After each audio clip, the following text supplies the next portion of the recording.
일단 의심해 볼 필요가 있겠습니다. 그리고 이 정도는 괜찮겠지, 남들도 다 한다는데 하는 생각 하시다가는 보험 사기꾼이 될 수 있습니다. 보험사와 금융감독원은 통계에 기초한 보험 사기 적발 시스템을 가지고 있습니다.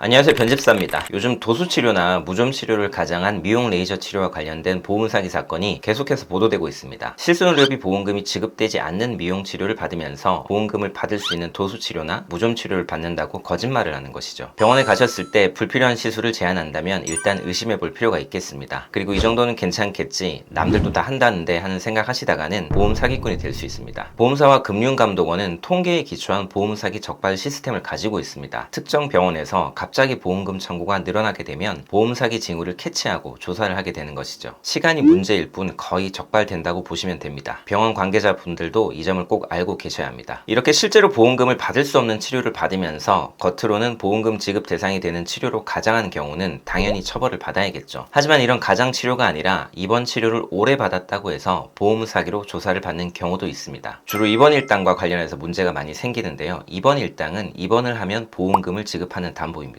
보통 하루에 10,000원에서 많게는 50,000원까지도 지급되는데, 보험계약을 여러 개 가지고 있다면 하루 입원만 해도 100,000원 넘게 지급받을 수 있게 됩니다. 보험사는 환자가 입원해서 치료를 받을 필요가 없는데도 입원 일당을 받기 위한 목적으로 입원을 했다면서 진정을 제기하는 경우가 있습니다. 보통 보험사가 처벌해달라고 진정을 제기하는 환자들의 경우 5년 내지 10년 동안 입원한 일수를 보면 보통 매년 100일 이상씩 입원을 꾸준하게 한 사람들입니다. 1년에 3분의 1 정도를 병원에서 입원해 있었다는 것이죠. 이 말만 들어보면 아무리 아프더라도 과연 그렇게 입원을 많이 할 필요가 있나 하는 생각이 들 수 있습니다. 보험금 타려고 그냥 병원에서 쉬는 사람들 아닌가 하는 의심이 드는 것이죠. 요즘같이 매일같이 언론에 보험 사기꾼들 이야기가 나오니 더욱 그렇게 느껴집니다. 저는 일하면서 이런 환자분들을 의뢰인들로 많이 만나는데요. 그 중에서는 실제로 입원해 있지 않고 거짓말하고 외출하고 술 마시고 돌아다니셨던 분들도 있습니다. 그렇지만 그런 경우는 매우 드물고 오히려 건강 상태가 매우 좋지 않아서 오랜 기간 입원이 필요했겠구나 하고 생각드는 경우가 훨씬 많습니다. 이런 분들의 경우 경찰서에서 연락을 받게 되면 또 그것대로 어마어마한 스트레스를 받아서 건강이 더 안 좋아지시죠. 보험사들이 피해 금액이 수억 원이라고 주장하며 경찰서에 제출한 진정서를 보면 눈앞이 캄캄해집니다. 예전 영상에도 말씀드렸지만 경찰서에서 조사를 받으러 오라는 연락을 받으셨다면 꼭 수사 단계에서 전력을 다해 본인을 변호하십시오. 재판 단계에 가서 무죄를 받는 것은 결코 쉽지 않습니다. 오늘은 최근에 제가 진행해서 경찰 단계에서 혐의 없음 처분을 받아 불송치된 사례를 2개 소개할까 합니다. 첫 번째 사례입니다. A씨는 2012년도부터 2021년도까지 2,000일을 넘게 입원 치료를 받고 5억 원이 넘는 보험금을 지급받았습니다. A씨의 질병을 보면 근골격계 질환이 많았고 특히 류마티스 관절염이 심해서 뼈를 잘라내는 수술을 받기도 했습니다. 오랜 치료를 받다 보니 우울증도 생겼고요. 남편과 사별하고 혼자 지내다 보니 집에서 생활하면서 통원 치료를 하는 것이 힘들어서 입원을 자주 하게 됐습니다. 또 다른 사례입니다. B씨는 2010년도부터 2020년도까지 1,200일 정도를 입원하면서 1억 3천만 원 정도의 보험금을 지급받았습니다. B씨의 주된 질병은 강직성 척추염이었는데 여러 병원을 다니는 동안 이 병이라는 것을 제대로 진단받지 못해서 증상이 악화됐었습니다. 그리고 간 수치도 상당히 높게 올라가서 약을 제대로 먹을 수도 없었습니다. 의료진이 옆에서 상태를 수시로 체크해야 됐기 때문에 입원을 자주 해야 했습니다. 두 사례 모두 저희가 경찰 단계에서 변호를 맡았고 다행히 모두 보험 사기 증거가 불충분하다고 해서 혐의 없음으로 불송치 결정을 받았습니다. 이런 분들의 경우 실제로 만나보면 정말 건강 상태가 좋지 않습니다. 물론 이분들이 입원한 기간 중에서 통원 치료를 받는 것이 도저히 불가능한 수준은 아닌 날들도 있었을 것입니다. 하지만 그것이 정말 보험금을 타먹으려고 입원한 것인가 하는 것은 또 다른 문제라고 생각을 합니다. 요즘 사회 분위기가 보험과 관련된 사기 이야기가 너무 자주 나오다 보니까 정말 아파서 치료를 받은 환자들도 억울하게 조사를 받고 심지어 처벌되는 경우도 존재하는 것 같습니다. 네, 이런 안타까운 일이 일어나지 않도록 우리가 조금 더 주의를 기울여야 하겠습니다. 오늘 영상은 여기까지고요. 저는 다음 영상에 다시 찾아오도록 하겠습니다. 변집사였습니다.